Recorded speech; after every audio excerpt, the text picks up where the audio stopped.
June 2024 so let's start. Koya જનજાતિ. તો ગોદાવરી ખીણમાં કોયા જ આદિજાતિ સાંસ્કૃતિક કટીકટોનો સામનો કરી રહ્યું છે, કારણ કે જે સ્પેશિયલ એન્ફોર્સમેન્ટ બ્યુરો છે એમના દ્વારા દરોડા પાડવામાં આવે છે, અને આ જે આદિજાતિ છે એ મહુવાના જે દારૂ બનાવીને પછી એનું સેવન કરે છે, આ જે એમની પરંપરા છે એમને જોખમમાં મૂકે છે. હવે આ જનજાતિ જે છે એ ભારતમાં બહુવંશીય અને બહુભાષી આદિવાસી સમુદાય છે. તેઓ આંધ્રપ્રદેશ, તેલંગાણા, છત્તીસગઢ અને ઓડિશામાં ગોદાવરી નદીની બંને બાજુએ જંગલો, મેદાનો અને ખીણોમાં વસે છે. કોયા લોકો જે છે એ તેમના મૂળ ઘર બસ્તર જે છે ત્યાંથી ઉત્તર ભારતમાંથી મધ્ય ભારતમાં સ્થળાંતરિત થયા હતા. હવે તેમની ભાષા જે છે એ કોઈ તરીકે ઓળખવામાં આવે છે, અને એ દ્રવિડિયન ભાષા છે. ગોંડી સાથે ગાઢ સંબંધ ધરાવે છે. જે ગોંડ આપણે કહીએ છીએ, ગોંડ આદિજાતિ, તો એમની સાથે ગાઢ સંબંધ ધરાવે છે અને તેલુગુથી પ્રભાવિત છે. અને જે મોટાભાગના કોયાઓ છે એ કોઈ ઉપરાંત ગોંડી અથવા તો તેલુગુ ભાષા પણ બોલે છે. વ્યવસાય જોઈએ તો પરંપરાગત રીતે પશુપાલક અને સ્થળાંતર કરતા જે ખેડૂતો હતા તે એ રીતે કામ કરતા હતા. પશુપાલન અને મોસમી વન જે સંગ્રહ છે એના દ્વારા પૂરક અને સ્થાયી ખેતીનો અભ્યાસ કરતા હતા. અને તેઓ જુવાર, રાગી, બાજરી વગેરે જેવા પાકો ઉગાડતા હતા. હવે ગોયાઓ જે છે તેમને ગોત્રમ તરીકે ઓળખવામાં આવે છે. ઓકે, અને એમનું માનવું છે કે દરેક કોયા જે છે એ કુળમાં જન્મે છે. કોયા કુટુંબનું માળખું જે છે એ પિતૃવંશીય એટલે કે પિતૃસ્થાનિક છે, અને તેમનું પરમાણુ કુટુંબ એટલે કે નાનું કુટુંબ હોય છે. ઓકે, અને કોયામાં જે છે એક પત્ની સામાન્ય છે. ઓકે, એક જ પત્ની હોય છે મોસ્ટલી. ઓકે, તેમના જે પોતાના વંશીય ધર્મનું પાલન કરે છે અને હિન્દુ દેવી દેવતાઓને પણ પૂજા કરે છે. અને એમના દેવતામાં જે સ્ત્રી છે, ઓકે, અને જેમાં માતા પૃથ્વી છે એ નોંધપાત્ર છે. ઓકે, આ લોકો જે છે એ જરૂરિયાતમંદ જે પરિવારો છે એમને મદદ કરવા માટે ખાદ્ય સુરક્ષા પૂરી પાડવા માટે ગ્રામ્ય સ્તરે સામુદાયિક ભંડોળ અને અનાજ બેંકો અસ્તિત્વમાં છે. ઓકે, જેવું આપણે હડપ્પા સંસ્કૃતિમાં જોવા મળતું હતું એક રીતે, કે અનાજના મોટા મોટા ભંડોળ રાખવામાં આવતા હતા. ઓકે, હવે કોયાઓ જે છે એ તેમના મૃતકોને દફનાવે છે અને અગ્નિ સંસ્કાર પણ કરે છે. મુખ્ય તહેવારોમાં વિજી પાંડમ જે બીજનો મોહક તહેવાર છે, અને કોંડલા પોપુલુ જે છે એ પહાડી દેવતાઓને ખુશ કરવા માટેનો તહેવાર છે. ઓકે, તહેવારો અને લગ્ન સમારંભો દરમિયાન કોયાઓ પરમાકોક એટલે કે બાઇસન હોર્ન ડાન્સ તરીકે ઓળખાતું જીવંત નૃત્ય કરે છે. હવે ભારતમાં અનુસૂચિત જનજાતિ વિશે જોઈએ તો 2011ની વસ્તી ગણતરી પ્રમાણે અનુસૂચિત જનજાતિ છે એમનો 104 મિલિયન એટલે કે 8.6% વસ્તીનો હિસ્સો ધરાવે છે આપણા આખા દેશમાં. ઓકે, અને આ અનુસૂચિત જનજાતિ છે મોટાભાગે જંગલો અને પર્વતીય પ્રદેશોમાં રહે છે. સૌથી વધારે આ અનુસૂચિત જનજાતિ ક્યાં જોવા મળે છે? સૌથી વધારે મધ્યપ્રદેશ, ત્યાર પછી મહારાષ્ટ્ર, ઓડિશા, રાજસ્થાન અને ગુજરાત. ગુજરાત 5મા નંબરે આવે છે, આ યાદ રાખવું. અને સૌથી વધારે ક્યાં જોવા મળે છે? તો મધ્યપ્રદેશ. ઓકે, આ બે વસ્તુ યાદ રાખવી. હવે તેમની લાક્ષણિકતા વિશે જોઈએ તો આ સમુદાય જે છે પરંપરાગત અને પ્રાચીન પ્રથાઓનું પ્રદર્શન કરે છે, અને ઘણીવાર જે દૂરના વિસ્તારોમાં રહેતા અને તેમની અલગ ઓળખ જાળવી રાખે છે, અને તેમની અનન્ય સાંસ્કૃતિક વારસો પણ જાળવી રાખે છે આ લોકો. અને વ્યાપક રીતે જે નોર્મલ લોકો જોડે જે છે એ એમની સાથે સંપર્ક ટાળવાનું ટાળે છે, વલણ ઓછું રાખે છે, અને પોતાનામાં જ રચ્યા પચ્યા રહે છે. ઓકે, અને એટલે જ આપણે કહેવામાં આવે છે કે જે આદિવાસીઓ જે મતલબ એમને રિઝર્વેશન એના માટે પ્રોવાઈડ કરવામાં આવે છે, કે જે મુખ્ય ધારા છે, જે લોકો નોર્મલી જે જીવી રહ્યા છે એ મતલબ આ આદિવાસીઓ પણ એ મુખ્ય ધારામાં જોડાઈ શકે.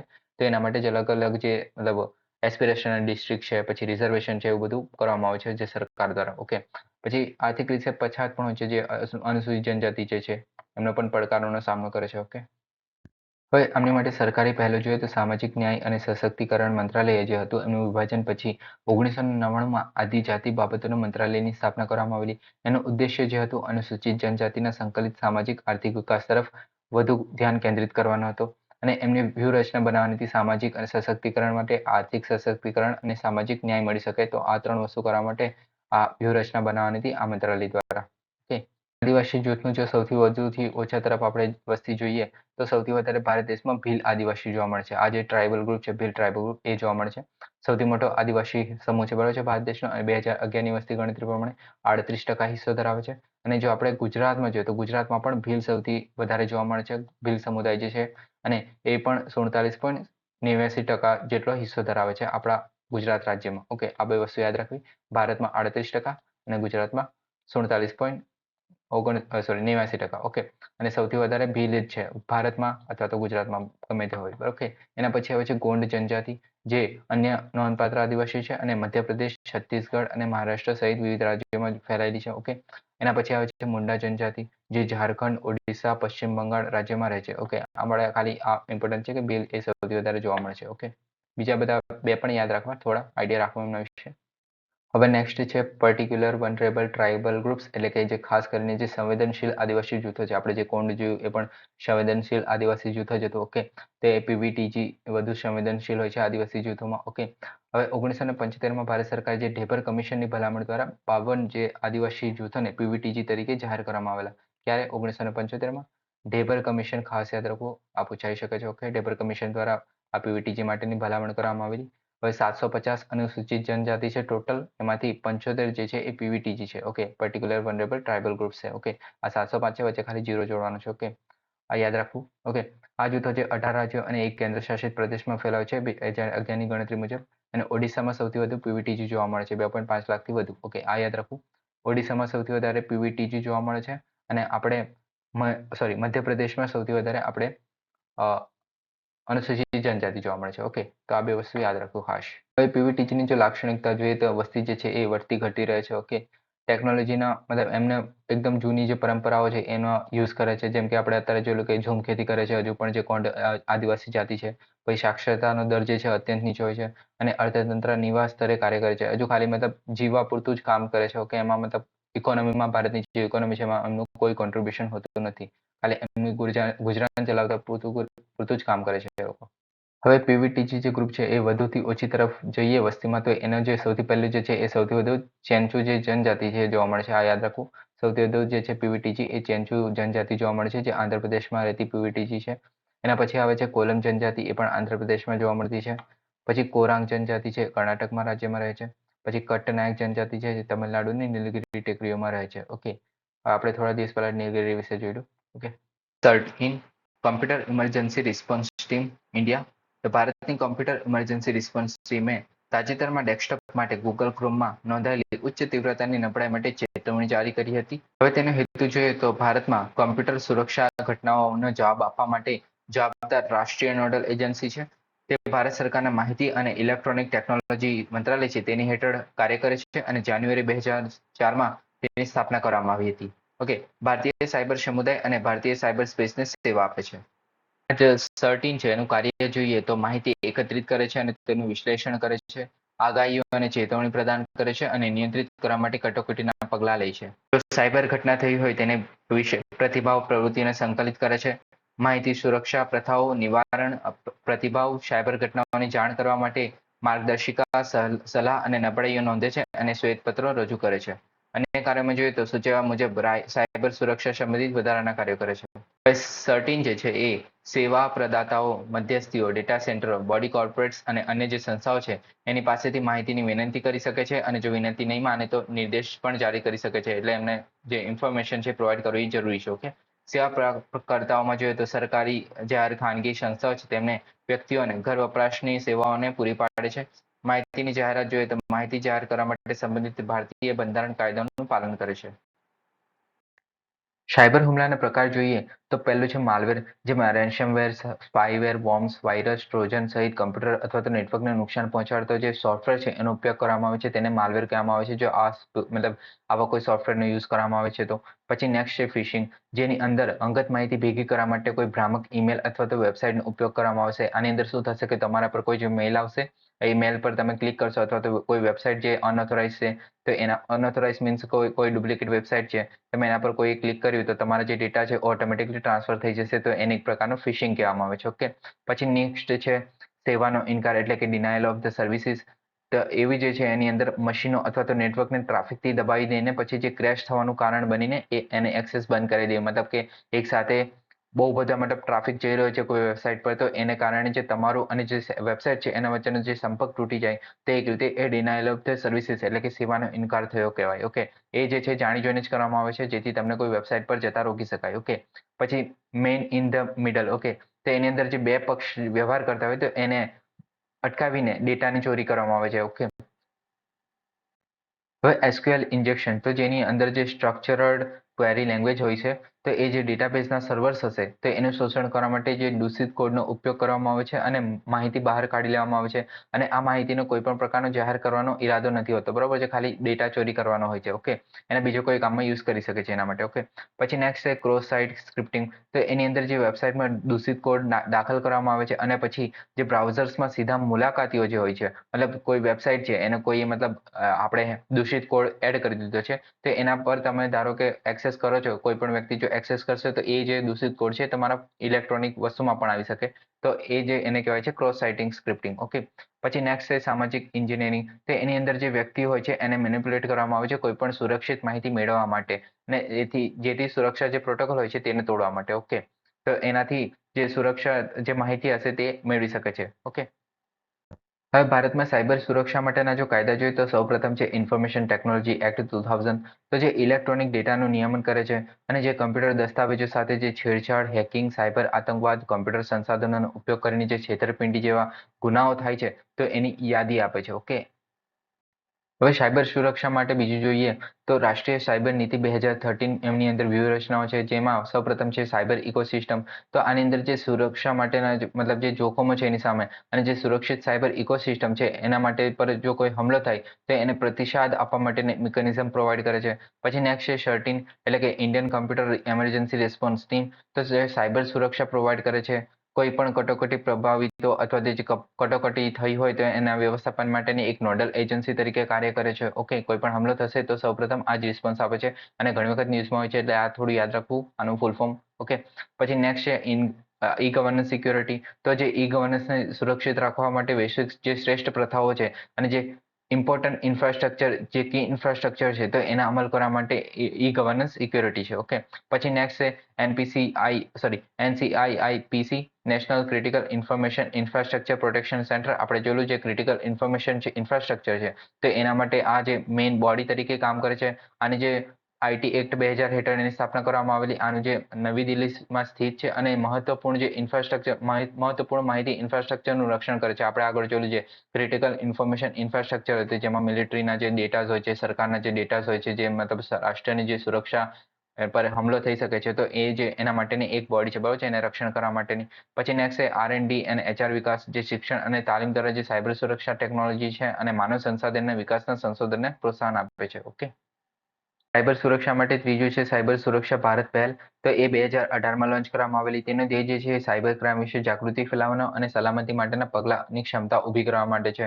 કોના માટે તો જે મુખ્ય માહિતી સુરક્ષા અધિકારીઓ છે અને જે તમામ સરકારી વિભાગોના જે આઈટી સ્ટાફ છે તે એમને સાયબર ક્રાઇમ વિશે જાગૃતિ કરવાનું અને એના વિરુદ્ધ સલામતી પગલાઓની ક્ષમતા ઊભી કરવાની છે. ઓકે, પછી નેક્સ્ટ છે national cyber security coordination centre, જે 2017માં વિકસાવવામાં આવેલું. આ જે છે એ ભારતમાં પ્રવેશતા જે ઇન્ટરનેટ ટ્રાફિક છે, જે બીજા દેશોમાંથી કોઈ પણ પ્રકારની ધમકીઓ અથવા તો જે ઇન્ટરનેટ ટ્રાફિક છે આપણે કોઈ પણ એક્સેસ કરીએ છીએ તો એના અને જે કમ્યુનિકેશન મેટાડેટા છે એને સ્કેન કરવાનું, રિયલ ટાઈમમાં સાયબર ધમકીઓને શોધવાનું કામ કરે છે. ઓકે, રિયલ ટાઈમમાં છે. ઓકે, આ મતલબ તરત જ કરે છે. ઓકે, પછી નેક્સ્ટ છે સાયબર સ્વચ્છતા કેન્દ્ર, જે 2017માં સ્થાપવામાં આવેલું. તે ઇન્ટરનેટ વપરાશકર્તાઓને જે તેમના કમ્પ્યુટર અને ઉપકરણોને વાયરસ અને માલવેરથી સાફ કરવા માટે મદદરૂપ કરે છે. ઓકે, પછી નેક્સ્ટ છે માહિતી સુરક્ષા શિક્ષણ અને જાગૃતિ પ્રોજેક્ટ. ઓકે, તે જે છે 52 સંસ્થાઓ દ્વારા જે 1.14 લાખ લોકો વ્યક્તિઓને તાલીમ આપી છે અત્યાર સુધીમાં. અને એનો ઉદ્દેશ્ય જે છે એ જાગૃતિ વધારવા અને માહિતી સુરક્ષામાં સંશોધન, શિક્ષણ અને તાલીમ પ્રદાન કરવાનો છે. ઓકે,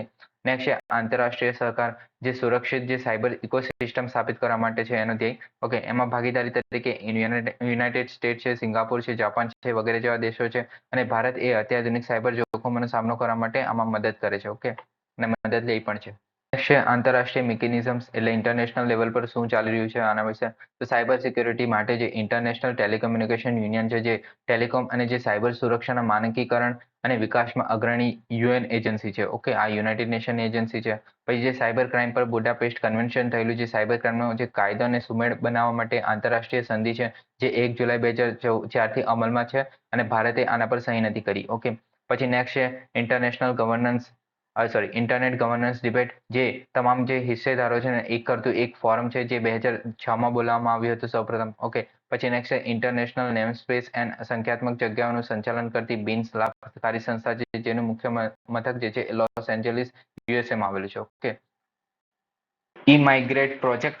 તો તાજેતરમાં વિદેશ મંત્રાલયે ઇલેક્ટ્રોનિક્સ એન્ડ ઇન્ફોર્મેશન ટેકનોલોજી મંત્રાલય દ્વારા અને common service centre e governance services India limited વચ્ચે આજે CSE એટલે કોમન સર્વિસ સેન્ટર જે છે એની સાથે MEA એટલે કે મિનિસ્ટ્રી ઓફ એક્સટર્નલ અફેર છે એના વચ્ચે સિનર્જી બનાવવા માટે એક સમજૂતીનું પત્ર થયેલું એટલે કે MOU થયું હતું.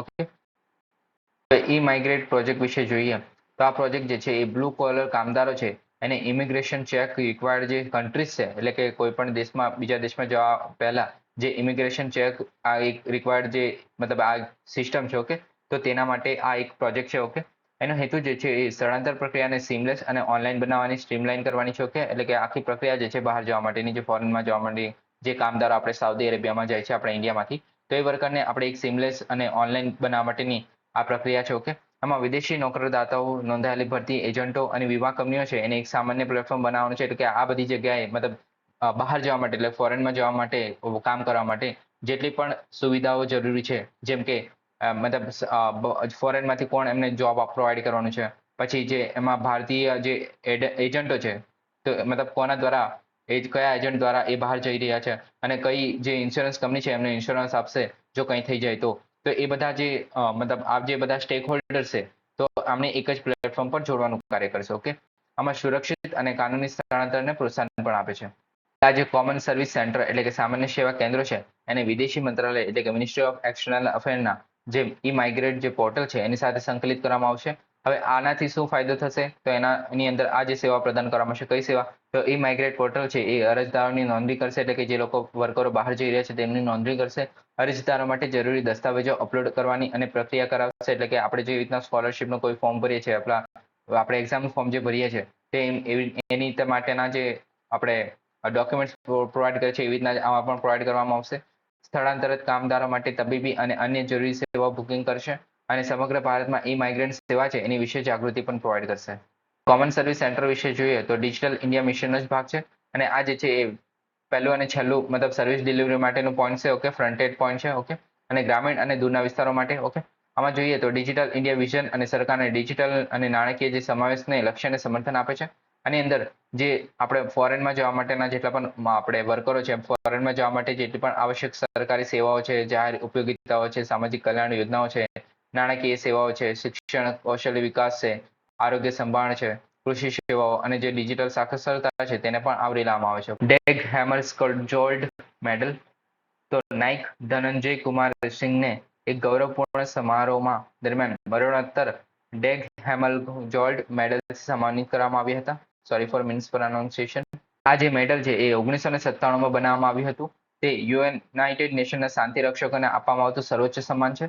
યુનાઇટેડ નેશનના ઓપરેશનલ કંટ્રોલ અને ઓથોરિટી હેઠળ સેવા આપતી વખતે પોતાનો જીવ ગુમાવનાર પીસકીપિંગ જે ઓપરેશન્સ છે એના સભ્યો માટે મરણોત્તર એવોર્ડ છે. ઓકે, આપણે 2 દિવસ પહેલા પણ એક યુનાઇટેડ નેશનનો આપણે જે વુમન્સ માટેનો એક એવોર્ડ ડિસ્કસ કરેલો. ઓકે, તેનું નામ તમારે જણાવવાનું છે. ઓકે, હવે વાર્ષિક સમારોહમાં પીસકીપર્સ ડે પર મેડલ એવા સભ્ય દેશને આપવામાં આવે છે જેમણે લશ્કરી અથવા તો પોલીસ પીસકીપિંગમાં જીવ ગુમાવ્યો હોય. ઓકે, હવે યુનાઇટેડ નેશનની બીજા સેક્રેટરી જનરલ જે હેમર્સ કંડોલ જોલ્ડ છે એના નામ પરથી આપવામાં આવ્યું છે. ઓકે, એના નામ પરથી આ એવોર્ડનું નામ આપવામાં આવ્યું છે. હવે અન્ય યુનાઇટેડ નેશનના પુરસ્કારોમાં જોઈએ તો અસાધારણ હિંમત માટે કેપ્ટન બાઇમ ડાઇગને મેડલ છે જે સૈન્ય અને પોલીસ અને નાગરિક યુનાઇટેડ નેશન કર્મચારીઓને પુરસ્કાર આપવામાં આવે છે અને જેઓ અત્યંત જોખમમાં પણ મિશનના આદેશોને પરિપૂર્ણ કરવા માટે અસાધારણ હિંમત દર્શાવે છે. પછી યુનાઇટેડ નેશન્સની military gender advocate of the year તો આ જે છે એ યુનાઇટેડ સિક્યોરિટી કાઉન્સિલના રેગ્યુલેશન 1325 અંતર્ગત હેઠળ સિદ્ધાંતો પ્રોત્સાહન આપવા માટે વ્યક્તિગત શાંતિ રક્ષકોને ઓળખે છે. ઓકે, હવે આપણે આ જ આપવામાં આવેલું અમને. ઓકે, યાદ હોય તો તમને નામ શું હતું એ વ્યક્તિનું એ તમારે કહેવાનું છે કોમેન્ટમાં. ઓકે, ભારત અને યુનાઇટેડ નેશન પીસકીપિંગ વિશે જોઈએ તો ભારત એ યુનાઇટેડ પીસકીપિંગમાં યુનિફોર્મધારી કર્મચારીઓનો બીજો સૌથી મોટો ફાળો આપનાર દેશ છે અને હાલમાં વિશ્વભરમાં જે યુનાઇટેડ નેશનના વિવિધ કામગીરીઓ થઈ રહી છે એમાં 6000થી વધુ સૈન્ય અને જે પોલીસ કર્મચારીઓ છે એ તૈનાત કરવામાં આવે છે. 2024 તો કેન્દ્રીય આયુષ મંત્રાલય હેઠળ સ્વાયત્ત સંસ્થા central council for the research in Ayurvedic science જે છે એમણે પ્રગતિ 2024ની શરૂઆત કરી છે. હવે આનો ઉદ્દેશ્ય જે છે એ સંશોધનની તકો શોધવા માટે અને જે central council for the research in Ayurvedic science છે એને આયુર્વેદિક દવા ઉદ્યોગો છે એમની વચ્ચે સહયોગ વધારવાનો છે. ઓકે, હવે આપણે central council four research in Ayurvedic science એટલે કે CCRAS વિશે જોઈએ તો ભારત સરકારના આયુષ મંત્રાલય હેઠળ કાર્ય કરે છે. ખાસ યાદ રાખો આયુષ મંત્રાલય હેઠળ છે એમ તો આયુર્વેદિક આવી જાય એટલે આયુષ મંત્રાલય આપણે માની લેવાનું હોય. ઓકે, હવે તે આયુર્વેદિક વિજ્ઞાનમાં વૈજ્ઞાનિક રેખાઓ પર સંશોધન હાથ ધરવા માટે, સંકલન કરવા માટે, ઘડતર વધારવા માટે, વિકસાવવા માટે અને પ્રોત્સાહન આપવા માટે સર્વોચ્ચ સંસ્થા તરીકે સેવા આપે છે. સંશોધન પ્રવૃત્તિમાં જોઈએ તો ઔષધિ વનસ્પતિનું સંશોધન, જેમાં મેડિકો એથનો બોટનિકલ સર્વે, ફાર્માકોનોન્સી અને ટિશ્યુ કલ્ચર સહિત ડ્રગ સ્ટાન્ડર્ડાઇઝેશન, ફાર્માકોલોજીકલ સંશોધન, ક્લિનિકલ રિસર્ચ, સાહિત્યિક સંશોધન અને દસ્તાવેજીકરણ, આદિજાતિ આરોગ્ય સંભાળ સંશોધન કાર્યક્રમ. એની અંદર જે દવાની આયુર્વેદિક અને સોવા રીકપા જે આપણે કહીએ છીએ એ પ્રણાલીમાં રચના, સંકલન, વિકાસ અને સંશોધનને પ્રોત્સાહન આપે છે.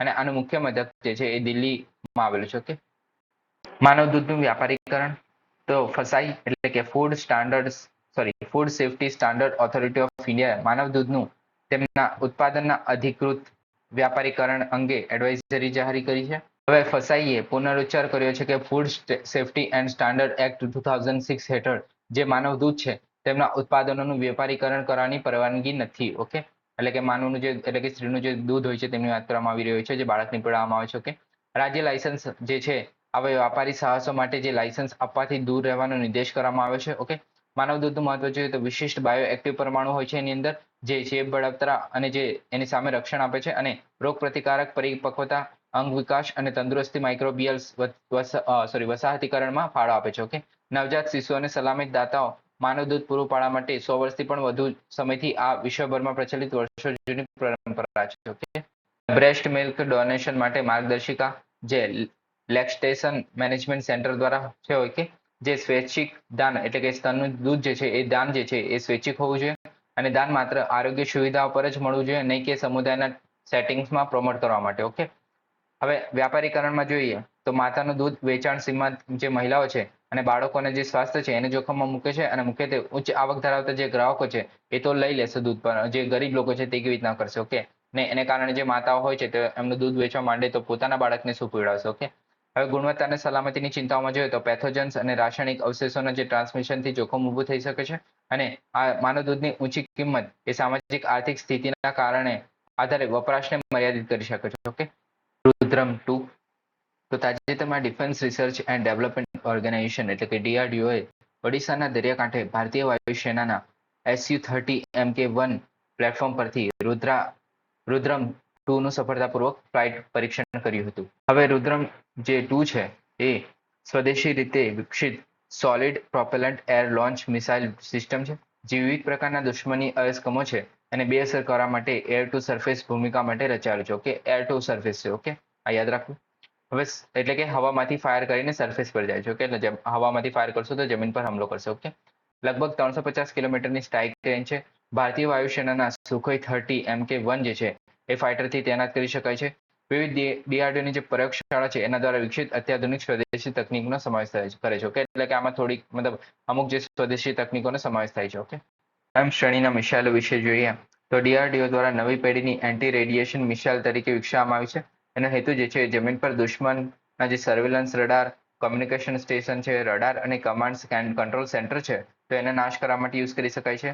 અને જે INS GPS નેવિગેશન સાથે પેસિવ હોમિંગ હેડ સાથે જે રુદ્રમ 1 બનાવવામાં આવેલું, જેની રેન્જ જે 150 કિલોમીટર હતી, તો એનું ઓક્ટોબર 2020માં પ્રથમ પરીક્ષણ કરવામાં આવ્યું હતું.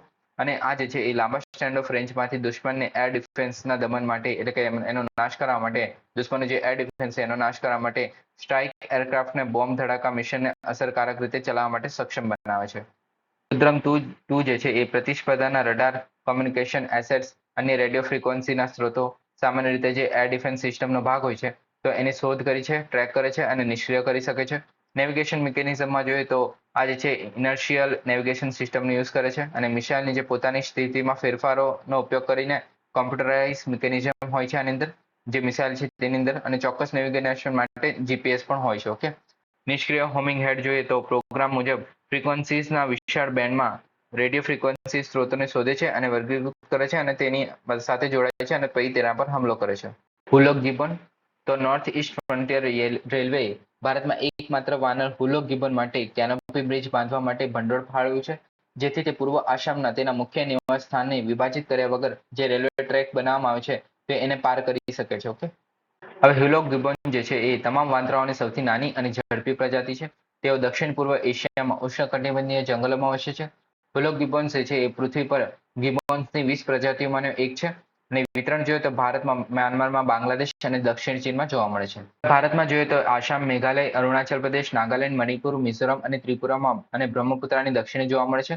વર્ગીકૃત જોઈએ તો પૂર્વીય હિલોક ગિબોન જે છે જેને હિલોક લ્યુકોનેડીઝ કહેવામાં આવે છે, જે અરુણાચલ પ્રદેશના ચોક્કસ પ્રદેશમાં જોવા મળે છે અને પશ્ચિમ હુલોક ગિબોન જે છે એ હુલોક કહેવામાં આવે છે, જેને ઉત્તર પૂર્વમાં અને તરફ વિતરિત છે. ઓકે, આમની વિશેષતા જોઈએ તો નર અને માદા બંને જે ગિબોન્સ છે એના કદમાં સમાન જોવા મળે છે, પરંતુ રંગમાં ભિન્નતા જોવા મળે છે. ઓકે, હવે નર જે હોય છે એ નોંધપાત્ર રીતે સફેદ, ભમર અને કાળો રંગ ધરાવે છે અને સ્ત્રીઓ જે છે એ ગ્રે બ્રાઉન ફર, એટલે કે આપણે ફર એટલે શું કહેવાય, પીછા નહીં, ફર એટલે જે આપણે રૂવાટી કહીએ છીએ તે કહેવાય. ઓકે, અને છાતી અને ગરદન પર ઘાટા જોવા મળે છે, ઘાટો કલર જોવા મળે છે. ઓકે, તેમની આંખો અને મોંની આસપાસ જે સફેદ વલયો છે અને તેમના ચહેરા અને માંસ જેવો દેખાવ આપે છે. ઓકે, હવે દૈનિક અને અર્બોરિયલ છે તે તેમના લાંબા હાથનો ઉપયોગ કરીને ઝાડમાંથી ઝૂલે છે. ઓકે, મોનોગેમસ એટલે કે જીવનભર એક જ ભાગીદાર, એક જ સાથીદાર સાથે રહે છે, એક જ જોડી હોય છે. ઓકે, નાના કુટુંબ જૂથોમાં રહે છે અને પુરુષો અને સ્ત્રી અને બાળકોનો સમાવેશ થાય છે, જેમાં